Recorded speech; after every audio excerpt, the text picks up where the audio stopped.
Title: The Guy in the Employee Only Mirror, posted by u/NotJustCoffee99. I work the graveyard shift at a Night Owl convenience store off Highway 42. It's the kind of place where the silence is so heavy, you can hear the hum of the freezer from the parking lot. Last Tuesday, around 3:15 a.m., the temperature dropped to -10 degrees Celsius, and a thick frost started crawling up the windows. A guy walked in. He didn't have a car. He just appeared out of the dark. He was wearing a heavy, grime-stained parka, with the hood pulled so low I couldn't see his face. He didn't grab a basket. He just walked to the very back of the store, stood in front of the dairy cooler, and stared. I did the usual, "Can I help you find something?" over the intercom. No response. He just stood there, perfectly still. After 10 minutes, I got nervous. I stepped out from behind the bulletproof glass to check on him. As I got closer, I noticed something weird. He was standing right in front of the large circular security mirror we used to see around the corner of the employees-only hallway. In the reflection of the mirror, I could see his face.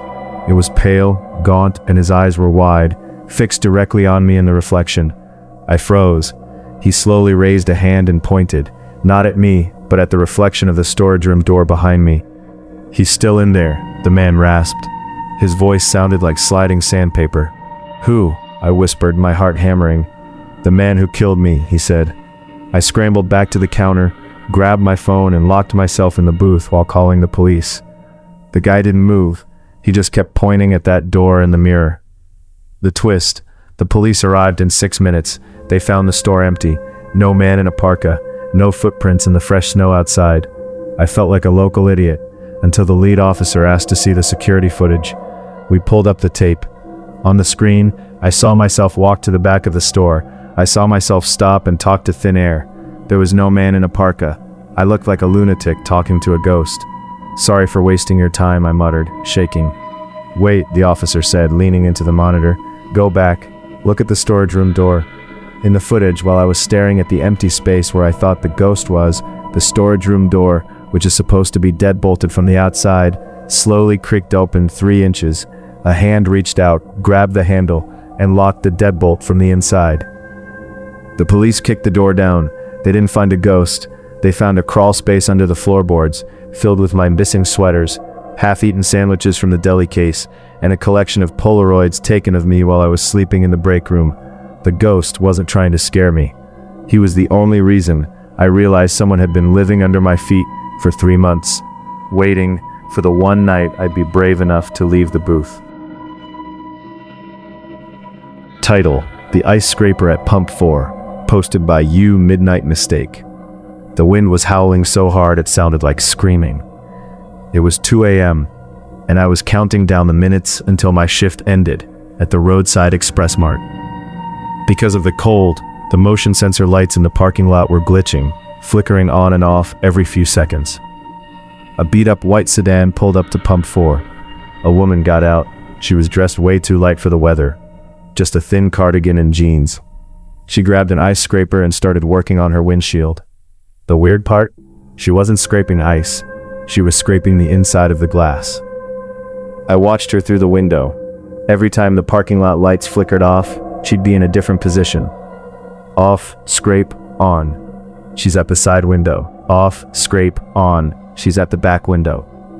I hit the intercom. "Ma'am, you okay? It's dangerous out there." She stopped. She turned toward the store, but her eyes weren't looking at me. They were looking at the roof above the entrance. She started frantically gesturing for me to come out, pointing at her car like she had a flat tire or needed help. I'm not a hero, but she looked terrified. I grabbed my coat and stepped out into the freezing air. "What's wrong?" I yelled over the wind. "The lock," she screamed, pointing at her passenger door. "It's stuck. Please, I can't get it open." I walked toward her car, my breath blooming in white clouds. I reached for the handle to help her, but as I got within 5 feet, the parking lot lights cut out again. In the 3 seconds of total darkness, I heard a wet, heavy thud behind me. The lights flickered back on. The woman wasn't looking at the car anymore. She was sprinting toward the store, my store. She dove through the front doors and slammed the deadbolt, locking me outside in the cold. "Hey," I yelled, running to the glass. "What are you doing? Open the door." She was on her knees, pointing trembling fingers at the roof of the store right above where I was standing. I looked up. Crouched on the edge of the roof, directly above the entrance, was a man. He was wearing the exact same uniform as me, same name tag, same hat. He had a heavy crowbar in one hand and a roll of duct tape in the other. He hadn't been trying to get into the store. He had been waiting for me to step out. The woman hadn't been scraping her windows because she was crazy. She had been using the glass as a mirror to watch the man on the roof without him noticing. When I looked back at her car, I saw the broken passenger door was wide open. Inside the car, on the dashboard, was a missing persons flyer. It was a picture of the guy who worked the shift before me. The man on the roof looked down at me, tilted his head, and whispered, "Shift's over, buddy." Title: The Customer Who Only Bought Ice. Posted by You Frozen Receipts. I work at a gas station on a stretch of highway so desolate that GPS usually gives up 10 miles back. Last January, we hit a record-shattering cold snap. It was negative 25 degrees Celsius with a wind chill that could crack bone.